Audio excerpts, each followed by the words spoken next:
What's going on, everybody? Stefan Martinez, Nicholas Gambaro, Brooklyn Bridge. Yeah. Anyway, you know, but how are you, man, before we get into this thing? I'm doing okay. Looking forward to the sound the game tonight. Well, well, we know As that. usual, when am I not? Um, no, but I'm doing good. Hope you're doing okay too. I'm doing okay, but I got some things that really have bothered me today. And I figured this is the perfect platform to tell you guys what's on my mind, and Big Dog, the viewers, and everybody. So here it goes. And if we argue about it, we argue about it, okay? This is how I'm feeling today. First of all, Zach Gallen, the Arizona Diamondbacks pitcher, we find out today he gets hurt swinging off a hitting machine, getting ready for the season. Now, let me be very clear. This is why I don't want pitchers hitting.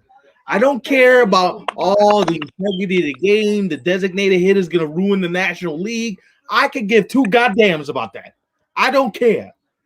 Your opening day starter for the Arizona Diamondbacks is going to miss the first 6 to 8 weeks of the season because you got to hit it. You got him hitting on a machine, getting ready for the season when he should be focusing on pitching.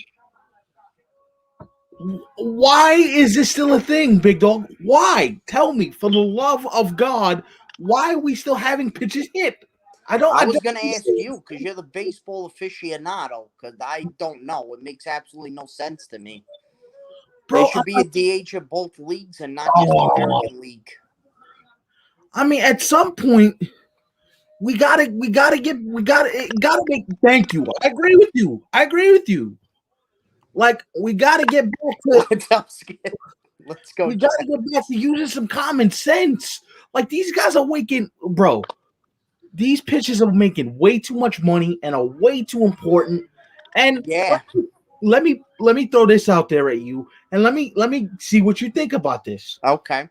You're already in a division with the Diamondbacks, not the Diamondback, with the Dodgers and the Padres, which might be the two best teams in the National League. Now, we can argue that. That's fine.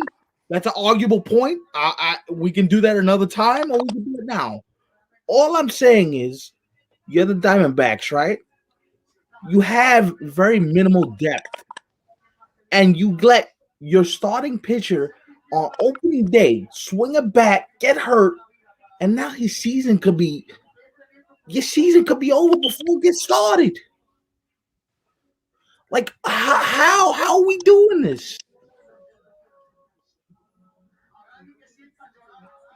Great point.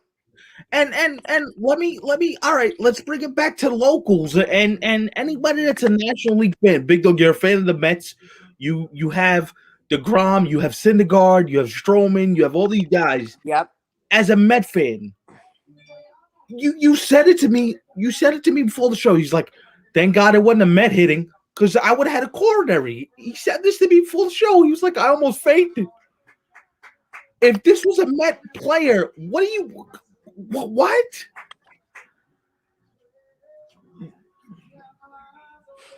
Big Dog, you would have lost your mind. I would have. First of all, there's way too much at stake for these pitches. There's way too much money invested in these guys. You can't just go willy-nilly and, hey, we're gonna have a pitcher hit. Oh, it's good for the game. It's good for the strategy. No, it's not. Go ahead. Tell me what you think. No, I'm just saying. Just have a DH. It's easier. It's easier. And pitchers are automatic outs anyway. Thank you. In a key spot, like there's no point.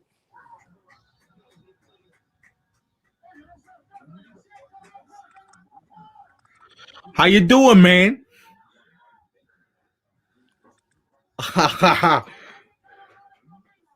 What's up? DH adds more. Yeah, that's another thing. That is a completely other thing. Like, bro, I remember early in the season, me and you were talking, right? And I said to you, I said, Big Dog, do you know what it would look like if Nelson Cruz had National League team? Because Nelson Cruz is damn near 40, still putting up crazy numbers. Imagine you put that guy with a National League club and you tell him, hey, your options are now open for everybody.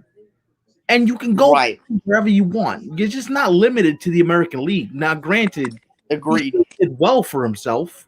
I'm not gonna say he didn't do well. He did well for himself. I'm not, but I'm saying it just limits your options. And that's why I don't understand why baseball continues to just let this be where it's like, oh, we're gonna limit the options. We're gonna keep limiting what these players can make.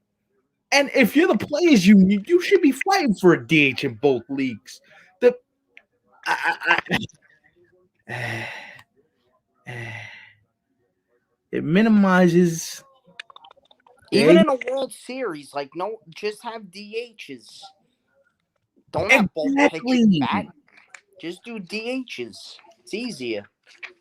It's easy and for all everybody's arguing, oh, but it you're Why is changing. this such a thing in baseball to not have a DH in the National League? I don't. Is it tradition? Is it I they have just no don't want to do it? idea. Because I to me, have it's absolutely pointless to have a pitcher bat. It's really. my I mean, it's out. It's obvious. It's like you said, too much money at stake. right. Too valuable. Pitcher is arguably the most important player on your staff, Yes. and they're automatic outs majority of the time. There's Yes. very few, and correct me if I'm wrong, but there's very few great or good hitters that are also pitchers, right? I What up, agree. Alan? You have a few. Let's go through them. You have you got DeGrom is a decent hitter. He is. He's Syndergaard's a solid. decent hitter. Steven Matz when he's healthy. Now he's on Toronto, but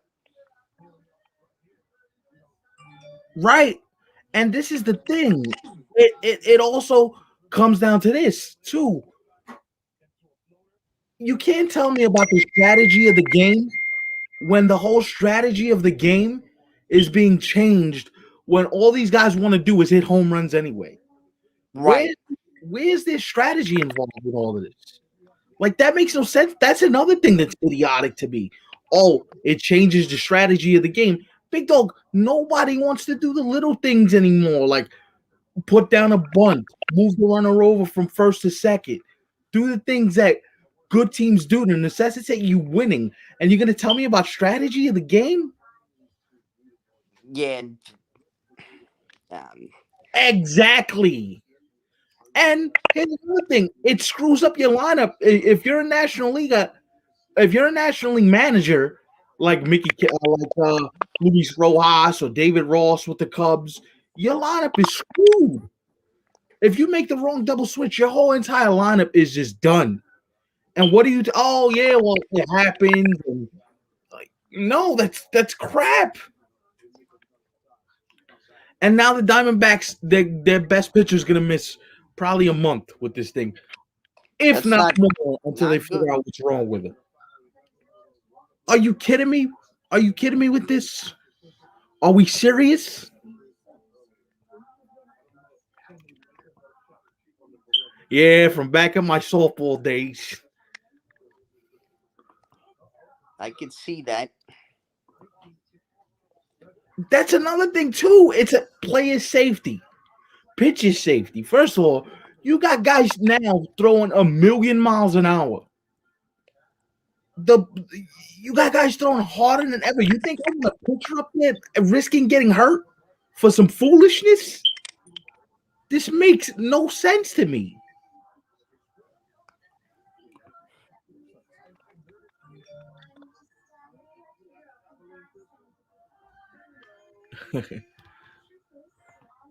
I look, and that's a generous offer.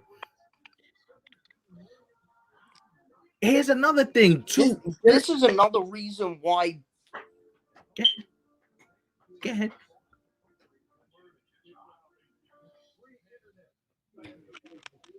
Go ahead. um That's another reason I can't get into baseball. Like it just so many things that are wrong with it that Right, they gotta fix. I'm sorry, I right. know you hate me when I say that, but No, these are but little strategic little things that like bother me. Like, and to me, it seems so. And that's another. You mentioned the union. Why doesn't the union fight it? I mean, I'm sure maybe they've tried or are still not hard trying. enough. Not hard enough. If you're a pitcher, unless if they want to hit, I don't know. But to me, that seems like a. I think a lot of baseball fans, right, are passionate about to have a DH in both leagues. First off, So stupid. I'm like it it is. just do it already. Like And and it's here's what really I'll not say. that complicated. Yes, and here's And what I'm I'll sure say. most owners, again, who are spending their money because they're all rich Right. on these pitchers, I'm sure they don't want them hitting either. My point exactly. My I got point nothing else to exactly. say about this matter And because catch it. it's absolutely a joke. It's ridiculous.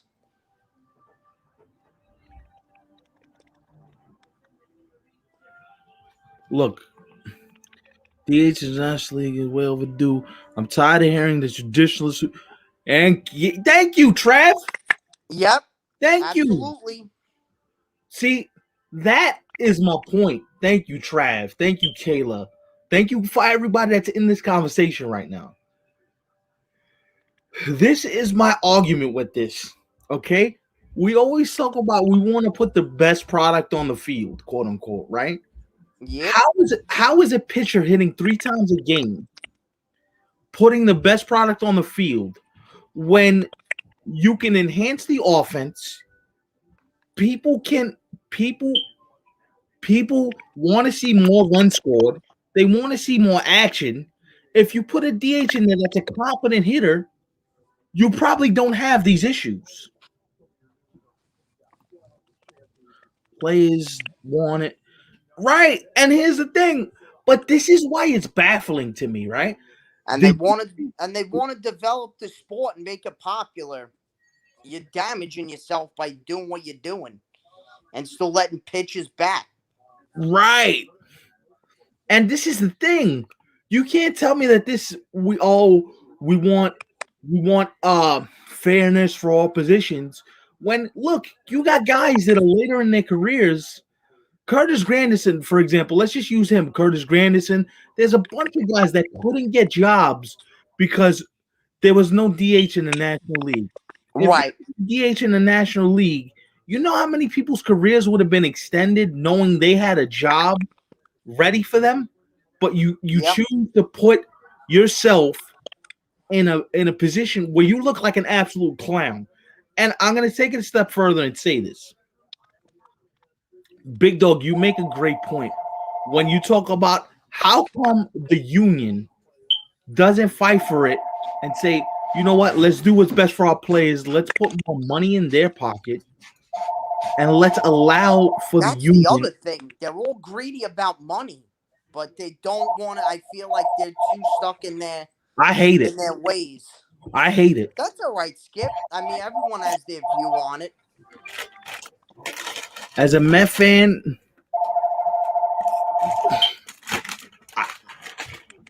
I have Yeah, no like issue if with Pete what Alonso was a DH. Can you imagine that lineup if you have Dom Smith and Pete Alonso both in your lineup without having to What? worry about if Jacob DeGrom gets 3 at bats?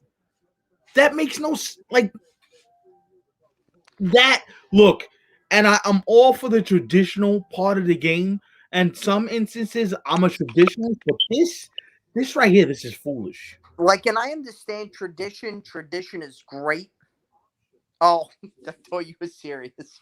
Um, Yeah, but the owners are stupid too because you're paying these guys so much money to watch them get hurt hitting.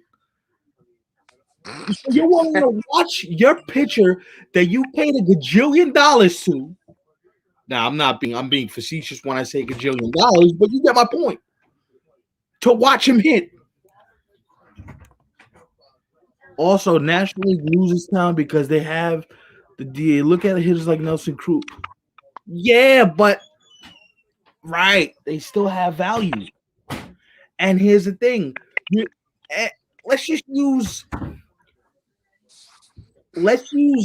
the Marlins as the example for this. And I know the Marlins are bad, so this is probably not a good comp. But you want to make sure that it's fair for all sides, right? If you know I don't have to play said player in the field and I could preserve him longer and he can still be productive for me, like Martin Prado a couple years ago. Yeah, but Martin Prado a couple years ago, I'm going to get to your point in one sec, Kraft. Martin Prado would have still been playing probably last year if there was a DH in 2019. He probably doesn't retire as early as he does because he figures, you know what? I got a chance to still be productive as a big league player. And Trav, to a point, you're right. You're right. But here's where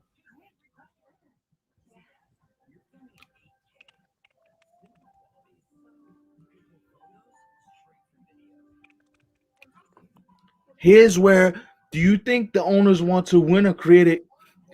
That's a great point. That's a great point I because think they just want to keep their money. right. And Things here's the happen like thing. Timothy. That's what it boils down to. It boils down to the owners. They want to talk about how much they want to win, but they want to make sure that their bottom line is covered at the end of the day.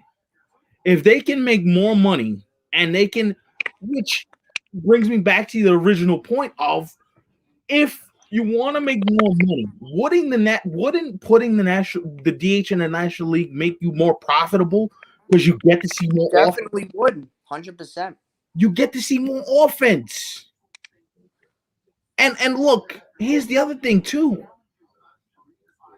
You think the Nationals want to see Steven Strasburg, Max Scherzer, and all those guys hitting? Hell no. Hell no. You think the Diamondbacks are in love with the fact that Mad Bum wants to get up there and hit 4 times a game? Hell no. Hell no. They don't. No way. The only stuff, it's true, but the hypocrisy of this argument of, we want to make more money. The DH makes you more money. Oh, we want to expand that sport, and yeah, okay. Apparently not. How do you want to expand your sport? There's so many different things they could do, but they'll never do it. Right. How do you want to expand your sport? Would you rather have They'll a piece keep of it hit? archaic as it is. They ain't gonna do nothing. Right. And I'll leave you with this final point, right? Let's say for instance, right? You have a player who's a pitcher, up and Right? pitcher. Mm-hmm. Let's use Jack Flaherty of the St. Louis Cardinals, who made his first spring training start today, who looked semi-decent. Let's just use him as the example. Jack Flaherty goes up there, swings the bat, gets hurt. The Cardinal season is over. Like, he's the ace of that staff. He gets hurt swinging a bat, or his fingers get caught, or he breaks a thumb bunting or finger. How do you explain that to your fan base?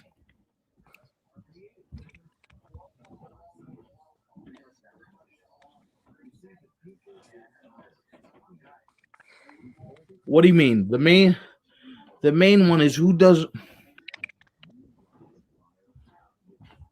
The main one is who does both. Isn't. I mean, look. I just don't think it's productive for the overall growth of the sport. That's like saying, all right, and I know this is a crazy comparison, but that's like saying, oh, we want to watch the goalies skate and watch them shoot goals. Like, no, they're goalies. Their job is freaking protect the net. They're not there to score.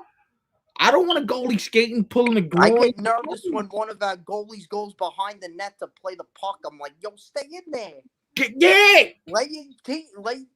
Oh my God. So you get my point. You get me then. Yeah, but baseball, they ain't gonna do that. That is such They don't garbage. care. I'm sorry, but that right there is such it's garbage. Yeah, they definitely get me back into it. No way.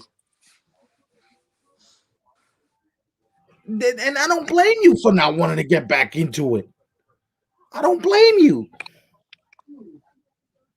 Like, cause how do you explain this? And how do you say, okay, this we're gonna grow the game, but we're gonna keep doing arcane things like this? It doesn't make sense. It's Doesn't make silly. I know at some point in the season we're gonna yell at the you're gonna yell about this again. You know, at some point in the season, I'm gonna come on the show, somebody's gonna get hurt, I'm gonna come on and I'm gonna blow a gasket again. Oh yeah, And why do we have to keep doing this? Why? Because of stupid arcane rules that shouldn't matter. And this is coming from somebody who loves baseball. Big Dog will tell you, I love baseball. I love it. yeah, And if I'm saying it gotta go, it gotta go. Because I love the sport. yeah. You don't want to change much, but But that this gotta go. yeah, I you don't can know about always any of shoot the other down all my changes. ideas, but that's the one that we're in favor of. Yeah, because that's the one that makes most sense. There's others, but we're not going to get into No, that. but no, but you know what I'm saying, though. I mean, Yes, I know. well, listen, we can get into that for on another show. That we'll be here 90 years if we get into that right now. But I agree. It cheapens your sport. That's all I'll say. Is it cheapens your sport? Anyway, speaking of sports and cheapening the sport, um, can somebody explain to me? Can you explain to me how? I'm watching the NHL Network this morning, right? And I'm getting ready for the show, and I'm watching the network, and then now I'm literally sitting here looking, and I'm going, "Oh, get the shift out of here! Get it all the way out of here! I'm done with that. That's another piece of garbage. Get it out of here." So she's gonna make me rant about this shift now too. You see this, big dog? You see? You see? You see? I didn't want to do this today, but get the shift all the way the hell out of here. Get it out of here. Um, it just baffles me how we talk up the Toronto Maple Leafs. We usually keep it a local show, but there's some things I have to get off the chest today. Do you mind, big dog? Not at all. And if it's about hockey, I'm all for it. We're getting ready to crown the Toronto Maple Leafs as if they are they're the next coming. Okay. Um, they're playing in one of the crappiest divisions in all of Not hockey. one of the crappiest this year. Okay, No thank offense you. to any of those other teams, but they're not on Toronto. So why are we talking about them as if they're the next? What is this? I mean, it's not really a new thing. Toronto gets that hype every year, and they just fall short every time. But I guess this year, a lot of people up in Toronto believe now the way the playoffs are going to be set up that there's a very good chance they could win a playoff round finally for the first time since 2004. They hold the longest streak, by the way, of not winning a playoff series. Um, Okay, and so you're because gonna until the conference finals, so the first two rounds, if they even win the first round, the second round you would also play another team in your division, the Canadian division. Then not until the conference finals would you play somebody in else. so how are we supposed to take them seriously? Like who are they playing? Where I have to look at them and go, you're an automatic Stanley Cup finalist. Why do I got to take you seriously? If this is what it's boiling down to, I think Big Dog froze on us. But if this is what it's boiling down to, and this is Yeah, why at some point do I have to take you seriously if you're not playing anyone? They're not playing anybody. Why all of a sudden are we getting ready to crown them all? They're going to win the whole thing. Really? Really? and everyone believes, that they're the next coming of, the next greatest thing. They're a great team, but they haven't won a playoff series in a long time. That is But they like the have that equivalent of the aura. Dallas Cowboys. It's the same They thing. have the history, a little bit. They have the history. They have, but and even that a Stanley. They haven't won a Stanley Cup since 1967. That's longer than the Jets. So that's pretty bad. And they've had some really, really good teams and great players in their history. But Bro, not when you're in the same, and this is not to disparage the New York Jets, I'm just making a point. When you're on the same list as the New York Jets for not winning something, that's pretty bad. That's pretty bad. And for all the but because bloviating, they have Matthews, Marner, Tavares, Nylander, Wayne for Simmons all the now. for all the bloviating that they do about with Canada's team, people love us. For all the talk that you do, Actually, it's kind of funny because you talked about Dallas. Everybody in Canada hates them. Nobody really likes them. well, And I think a lot of it is because of now again, I don't care. I don't hate them. I have no beef towards them. But a lot of other fan bases, because of the fan bases like that every year, there's always that hype. We're going to win. This is our year. We're winning the cup. We're going to build the dynasty. You look at the guys we got. Look at the goal scorers. But you got to win a playoff series first before anything else. exactly, And I'm not exactly. shitting on Toronto, excuse the language, but I got no beef towards them, but they gotta win a playoff series first before you can't get that much hype. That's like saying, "Oh, we're gonna know how to ride a bike," and you still got the trainer But wheels you know on. what it is too, and again to kind of do this comparison. No, very true. It's possible. But I don't know. If you look at the last few teams that have won a Stanley Cup, Toronto is not built like that at like any of those teams. And I've said it to you. They And even I can look at the St. Louis Blues. They're built evenly all across the board, and they really didn't have a star player. Mhm. Toronto, they could, Travis. I'm not saying they can't win. It's possible, absolutely. You're a big hockey fan like me. You know that any team really could win it if they get in. No Right. doubt.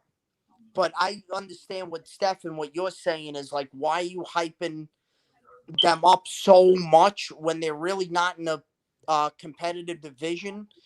And then you're going to play the first two series again within your division. And then later on, you're going to have to really, the test really comes. Right. Whoever they play, again, we won't know that. But I'm saying, right? So let's say they breeze through the playoffs. They got the best record in their division. All this. What happens if they play Boston in the conference finals and get swept? They get annihilated. Or the Islanders.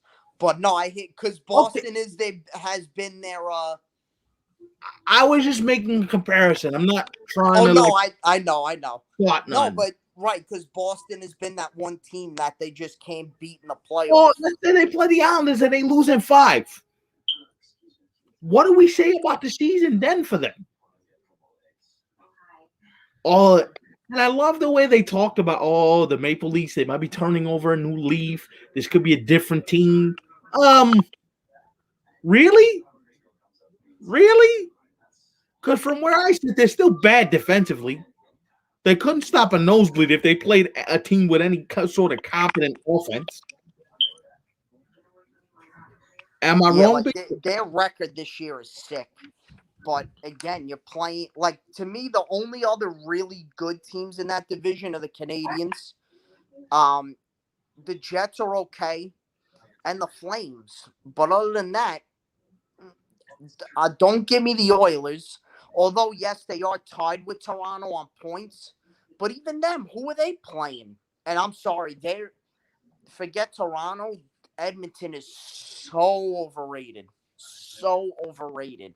Just because of and listen, Connor McDavid is amazing. Don't get me wrong; he's one of the best players in the league. Some say he is the best. I would argue that, but that's neither here or there. But just because they have Connor McDavid, all Oilers. Look at Edmonton. Look at Edmonton. Come on now. You really think in a conference final or they could beat a Vegas or St. Louis or Colorado? No, they're not. Right. Or whoever they're going to play. Come on. See, Now, and if they win, like going back to Toronto, look, it counts. It definitely, if they do win a playoff series this year, but that's the one team you are going to have a question of how, how serious can we actually take them, depending on how far they do go. yeah, Like, like this was a legit season, 100%, but uh, like, let's but see what Toronto does next year. Because you're going to be back in the same division as Boston, Tampa Bay. but that's what I'm saying. So can we say it's a legitimate now? Under the circumstances, the fact that they're putting on a season should be applauded, and I get it. But knowing what we know about the pandemic, the constraints, all this stuff, can we call this a legitimate season? Because they're not playing anybody of consequence. I don't feel like, at least for them. It is legitimate, but for them, I would still have questions. Like, I wouldn't go in next season. Like, I would have expectations, but nothing really, high. You know. Right. It for me the question is they're not paying anybody of consequence. That's like me saying in the NFL. Well, and It's maybe like this is playing not in the NFC East. Not to be mean to any of those teams, but let's be real. right, That's been the weakest division the past few years. So, and it still could be again depending on how things shake I out. don't know, man. Fitzmagic and Giants got what's his name, Aguilar and Kyle Rudolph. And no, they Galladay. They got Kenny Oh, Galladay and Galladay. Oh my gosh, I'm Galladay really bad and with names. where did Aguilar go? Where did he go? Oh god, I don't know. Well, he went to New England Yes, another with guy Billy the Bird. Jets didn't get, but whatever. That's another issue. Here we go. See, I'm trying not to bring up the Jets. I don't want to aggravate them. No, I'm glad you haven't yet. And I don't think I'm going to. Yeah, please don't. But no, I totally get your point.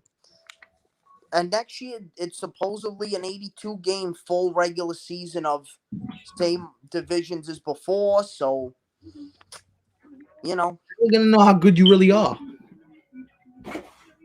absolutely. He's throwing up again. Speaking of the Islanders, they had a big win, got off the 2 game losing streak, beating Philly 6-1 the other night. JG Pajot scored. Eberle, Cizikas with 2 goals. Beauvillier getting on the board again. Bailey, unbelievable, he scored. Oh my god! Tonight's game is big. They're in Philly Has tonight. has hell frozen over? Because Bailey actually scored a goal. I know, right? Let me Dobson, stop. Let me Dobson, stop. Islanders defenseman is still on the COVID protocol list. Speaking of COVID protocol, the Bruins got quite a few number of guys on that list. One including David Pastrnak. So let me ask you a question. You see, this is where it becomes hard And by the way, the Isles Bruins game is postponed tomorrow, but not Thursday, which I'm kind of surprised. But At least not yet. right, At least not yet. I mean, go ahead. like Boston going through the whole COVID thing and their whole lineup changing and basically the entire team out with or the main core of their team out with COVID. Yep. It changes things because we don't know how healthy they're going to be heading towards the playoffs if they get healthy at the right time and what the Yeah, win. they've actually been. I'm sorry to cut you off. They've been scuffling. Actually, look at the standings. They kind of dropped a little bit. Really. Yeah. And but that's what I'm saying. Like, it's easy to sit here and say, oh, well, the COVID, this season should have an asterisk. And to a degree, I think it should. But I think it puts into perspective how hard playing under these conditions really is. Yeah. Because it underscores the nature of we don't know who we're going to have night to night or game to game or who could be adversely affected by having COVID or being around somebody who has it, and that has to suck for a team like the Islanders who've been on a roll, who has a game postponed in the middle of the season, and it's like, Yeah, I damn, was we're just pissed. starting to get rolling, we're just starting to feel good, and now we got a game postponed, and that really does, them a disservice, and you kind of wish it wasn't like that. Yeah, I mean, I hope the players that are on the list hopefully don't have it and are okay. Right. But it was kind of frustrating to hear. And we've been kicking the what out of Boston this Right, year. right. So I was looking forward to playing them. So, and it's always a test. They're still, they're still one of the best teams. So, regardless of how many times we beat them this year, you still, you can't overlook them. No, that's they're like Jason. They're like Freddy Krueger. As much as you try to kill them, they always come back and rise from the dead. They're A not little going. bit. They're old, and then They're old, but watch out for the old men Rivers. They watch out. a little bit. Now, with those names on the COVID list, right? Is there anybody in the league other than Boston that you look at and go, they can contend for a cup? Who would be that next team, and besides the Islanders, so we could keep it a bit impartial? I have a hard time with that, but keep going. But I'm saying, No, in terms of division or just in general, you just think in cup general, contenders? Wow, last 7 games for Sorokin: 7-0-0, 1.41 goals against, 938 save percentage, and 2 shutouts. well, He is on. We're going up against Old Man River Brian Elliott tonight. Hopefully, we score a few more. I really like Vegas. I don't know. They're not really being talked about. I mean, people talk about them, but everyone is that before the surprising season to was you? like Colorado.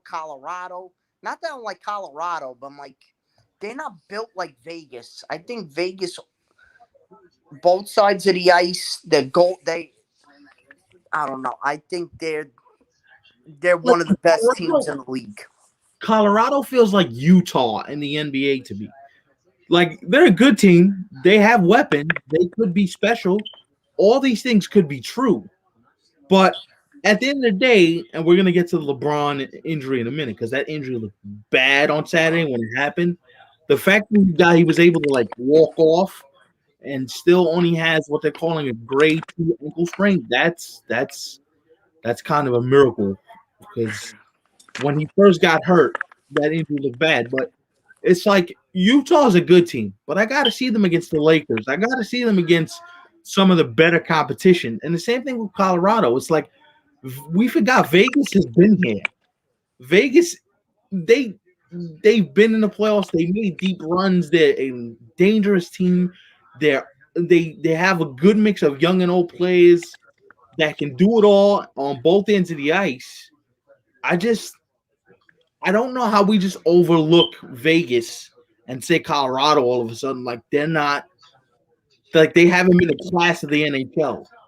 Am I right in saying that, or am I a No, little off base? nah, you're 100% right there, lad.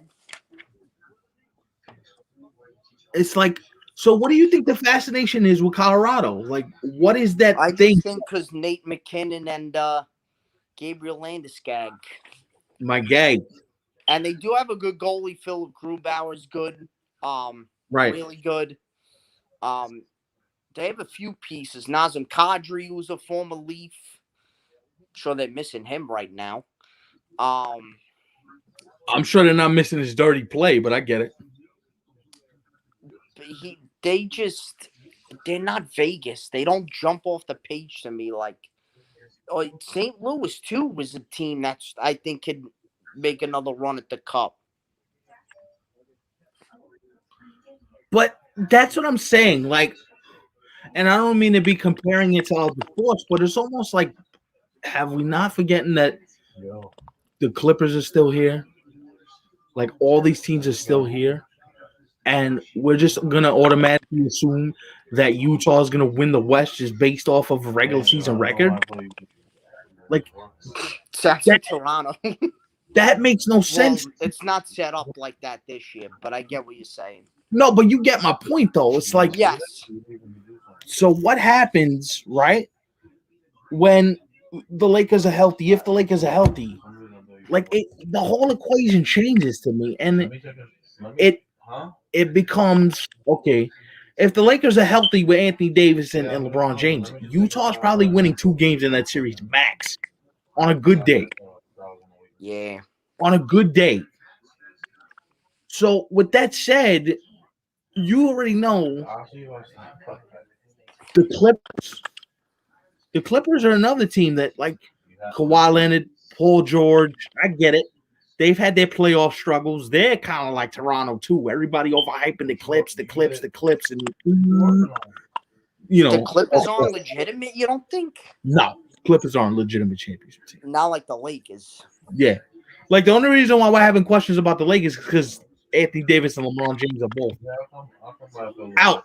You know what I mean? But I'm saying from the standpoint that listen, you can't sit there and tell me with a straight face that we're just gonna overlook Vegas like Vegas hasn't been here before. They've been here before. I'm gonna head over They there. have. Oh, but I can't hear you. But I'll text you when I leave. You know what I'm saying? Like you get my point then, because and I kind of feel bad for the teams like Colorado. I feel bad for those teams because you know they should get talked about, but they shouldn't be overlooking the cream of the crop in the NHL. To me, that's absurd. That's absurd. That just doesn't make sense to me. It doesn't. Um.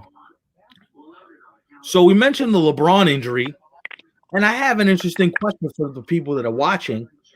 You know, LeBron to me, he was in serious contention to win his 5th NBA MVP this year, and he didn't. He probably won't because he's going to miss extended time with his ankle injury. And Anthony Davis is supposed to be reevaluated next week. The trade deadline is Thursday. Okay. The Lakers right now are 28-15 after the loss last night to the Phoenix Suns. If you're the Lakers now, you kind of got to hope that you can get LeBron back in like a 3 to 4 week period. Because if you don't, I imagine the Lakers being in the play-in round, big dog. Can you imagine that? That'd be crazy. Like their season is literally gonna come down to like 2 games, and if you lose one and you gotta win the other one with the season on the line, that would be some drama that I don't think anybody in Los Angeles would want to deal with. I And you hope don't even James is doing all right. He's got me stressing. He came to my mind when I saw LeBron go down. He came to my mind because I'm like, Did you text him? I know I didn't have the heart. I didn't have the heart. No, you didn't even check in. Like, you okay? Nah, he was probably too distraught. He probably would have looked at his phone. How do you think I'm doing? But I tell you this, I think it opens up the MVP for guys like Damian Lillard. Damian Lillard in Portland. I mean, my lord, my lord.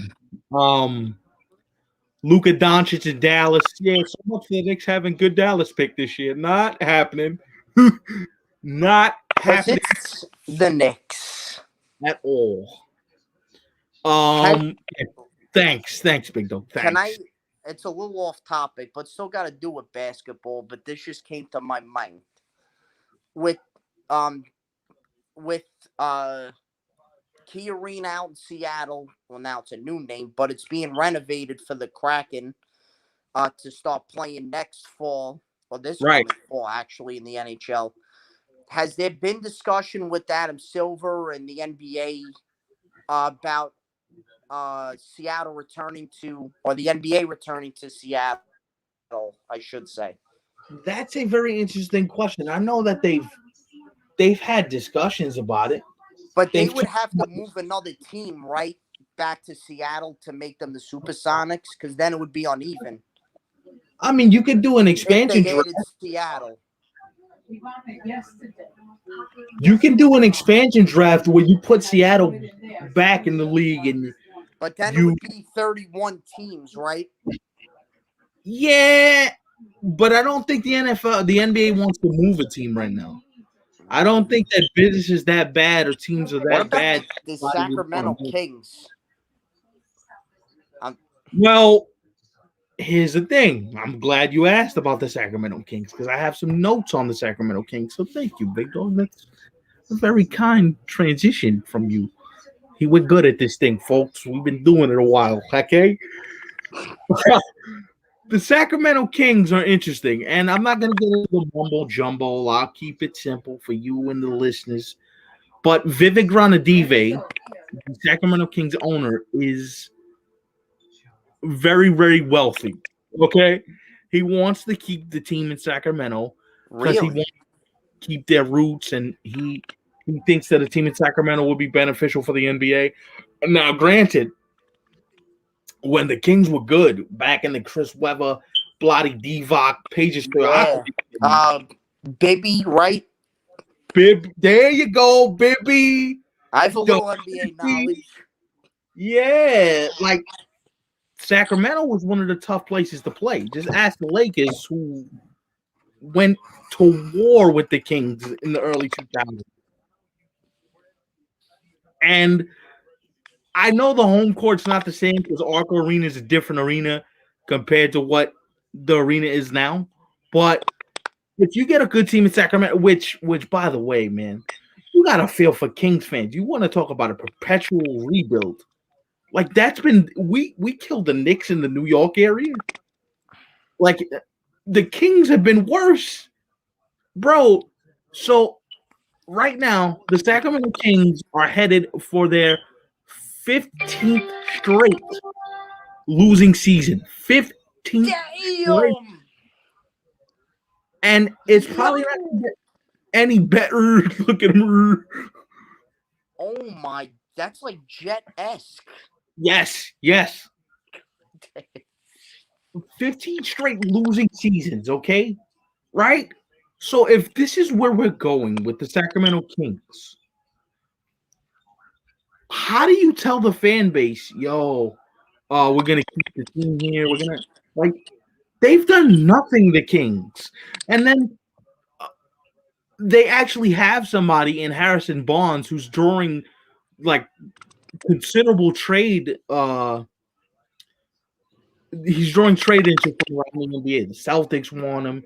Atlanta wants him. A couple teams that need some extra offensive oomph want Harrison Right. Barnes. And the Kings are like, no, we're not going to trade him. He's somebody we can build around, and he's a good wing player in the NBA. I'm like, yo, Sacramento, let me ask you a very legitimate question. What the hell are you building to? What are you building to? You've been building with this.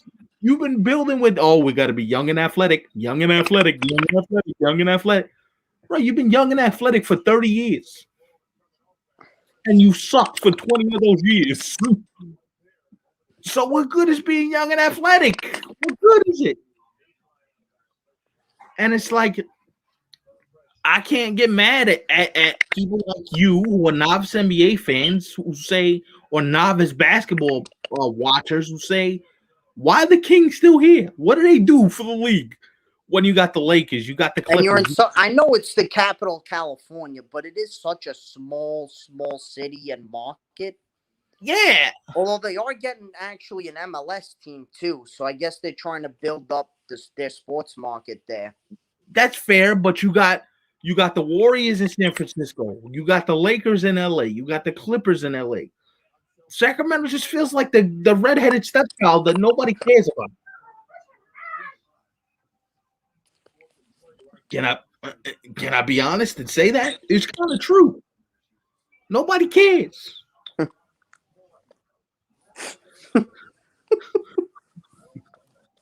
And he's laughing because I know what you're laughing about.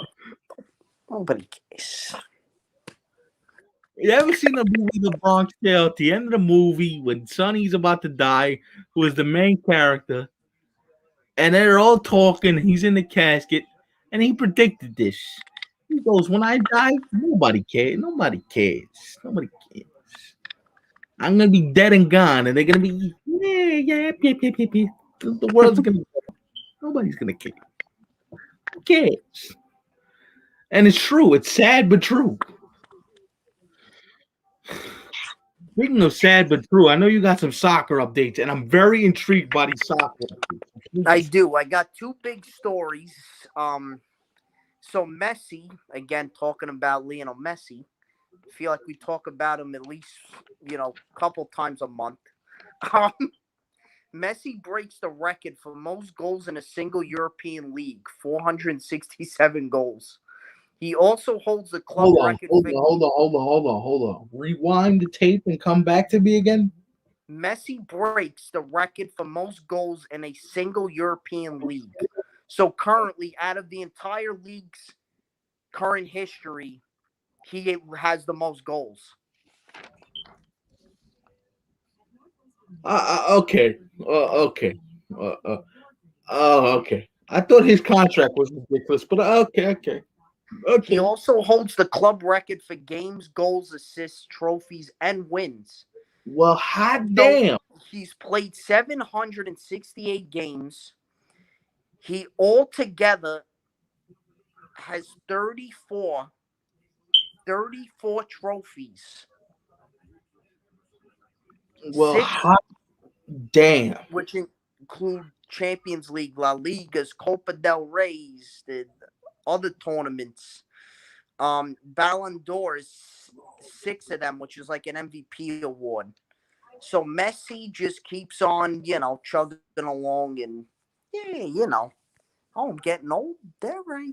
Oh wait. Is this the Shane guy on last week's show that they said is it time to move on? You Oh want to no, move that was on from Ronaldo. that? That was Ronaldo. Oh, I'm about to say, but damn, like, What do you think about that record? God damn. well, all I have to say is,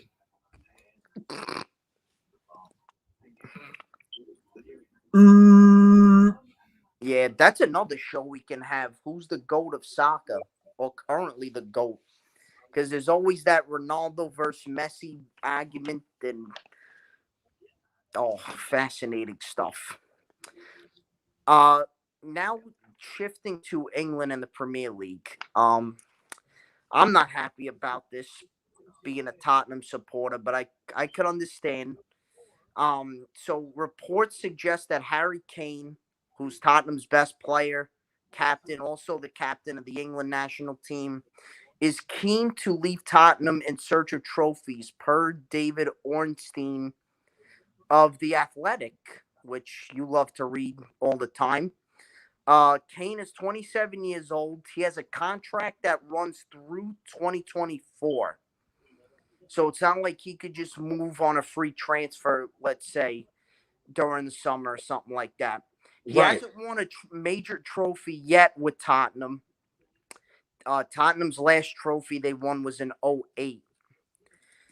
Captain, he's also the captain, as I mentioned. And they say he's committed to it too.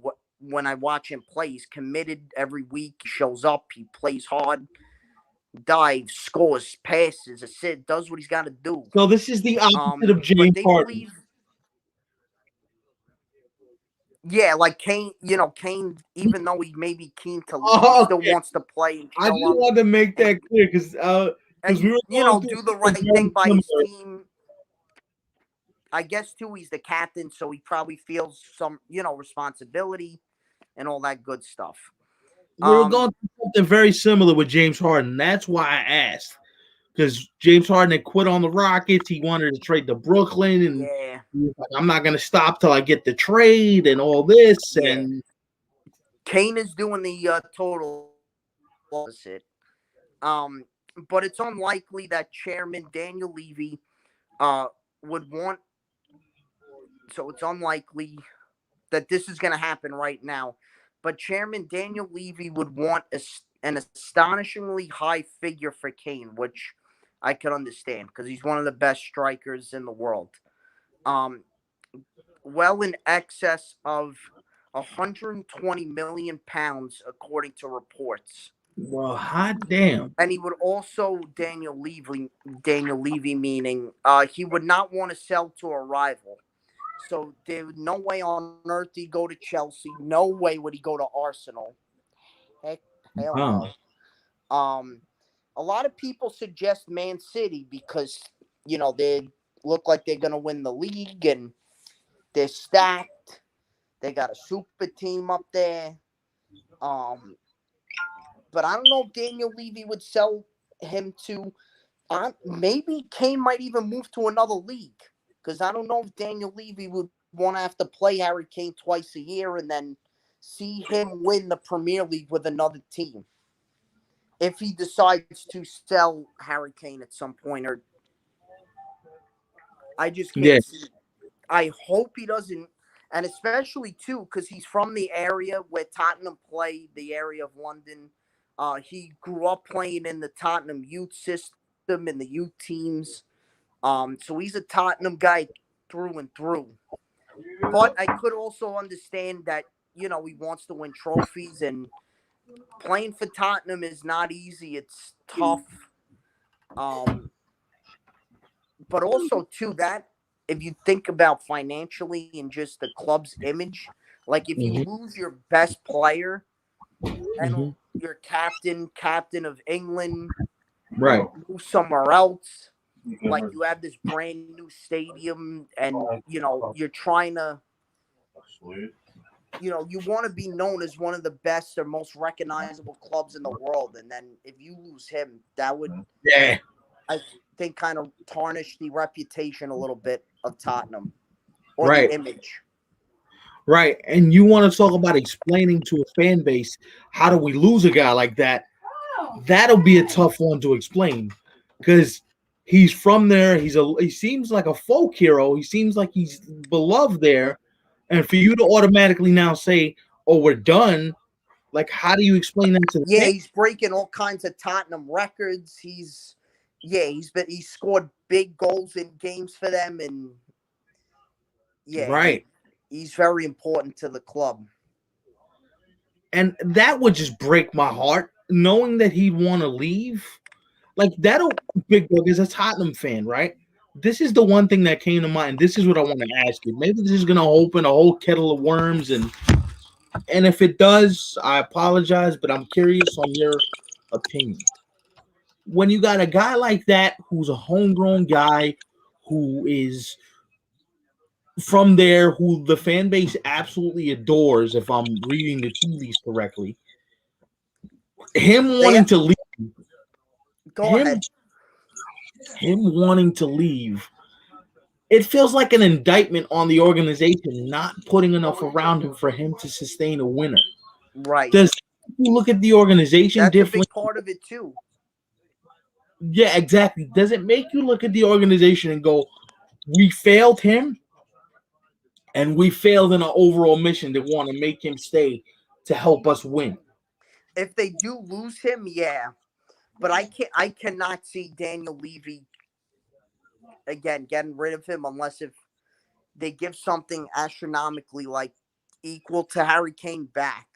I Right, think there's no way. Um, right, and also too talking about how he grew up in the neighborhood where Tottenham plays and the youth system and all that. Like the fans have a chant and a song they sing that goes, "Harry Kane, he's one of our own." Like they really they adore the dude. Like that's a wow, pretty cool honor. Like being called like like one of our own. right. No, but I'm saying, but that's why it feels like an indictment to me. That's almost like saying, like, you're gonna let this guy walk out the door, all because you didn't do enough to put enough players around him for him to feel like he can succeed with you. That feels like a shot to your development. That feels like everything that you're doing, you need to reconsider it. Because that guy, if that guy walked away, what is it? How do you explain it to, first of all, to players who might have wanted to look at your club and wanted to come in and play and said, "Hey, I could team up with Harry Kane and we could go win some trophies." If Right. that wants out, then what do you tell those guys? And listen, here's another question because we talked about him on the last show. If you didn't watch the last show, it's available right now in the archives. Go check that out. How much is this on Jose Mourinho? Not Jose Mourinho, but yeah, how much is it on a guy who is, one of the most respected coaches in soccer, where everything seems to be breaking down and it seems to be his fault? Am I wrong in reading that? Like, No, you're right. You're right on the money. And could some blame go on some players, sure, but I think a lot of it has to do with managing and the style that Jose Mourinho has these guys playing all year and last year. I, I don't know. I just don't think it's suitable for today's type of game. And this team loves to, they can score goals. They have a potent offense when they're on the attack. But if you're playing in most of your half, the entire game, it really doesn't work well in your favor. When you play that, they call it park the bus, where the defense just kind of sits back and lets them, you right. know, counter, and then once a turnover might happen, then you go forward. But But that, again, if your strength of your club is your offense, and you're playing a very, very what I like to call defensive game, or what it sounds like that you're explaining, how do you use the major pieces of your club? If you're an offensive player, you got a team full of strikers who want to score, who want to be in the mix, who want to get goals, who want to play a different style. See, this is where Mourinho, to me, and you could tell me if I'm wrong, but I think this applies in all coaching. If you don't adapt your style and you don't do something different to where it suits your roster, don't you have to look at yourself in the mirror as a coach and go, I'm failing the team that I put together or that was he put together? should, but he never, ever takes the blame for himself. It's always someone else's fault. Okay, then if he doesn't, then why is ownership or management not going, yo, listen, we have a team that's way better than this. Why are we continually playing this style I when agree. it's the type of roster we have? The manager has to do something, man. You can't just put the blame on everybody else when it's also your fault. But A I'm lot of saying, it's your fault. what does that say about ownership, though? Ownership can't make a call and be like, That's yo, an I'm issue too. Absolutely. That first of all, the fact that you got rid of Pochettino after, and I mentioned it on the last show, that um, you make the Champions League final, you finish top four, and Mhm. then now with Jose Mourinho, you weren't in the Champions League this year. You get embarrassed in the Europa League. You lose, you know, you give up You had a 2-goal lead on aggregate. You lost 3-2. Um, you're not in the FA Cup. You're not in the top four currently, although they just got closer after winning yesterday. Right. But you're in the Carabao Cup final. All right, that's cute. But like, it's all about for like Premier League and Champions League should be your goal. Mm-hmm. And FA Cup too. I mean, in terms of English soccer is a big deal, but um, it's just I don't know. I don't know how you can do that to a manager that was scuffling a little bit, and then you said something to me too that was like, I think everyone thought it at the time, and you made a great point. It seemed very planned because Jose Mourinho came in like a couple days later to the club. Like the rumor mill started, and then like 2 days later they announced it, and Mourinho came in as the manager. So, but And that's why to me that was planned from the jump because that means that you already knew that you wanted to fire this guy and you just wanted an excuse to fire him. It wasn't.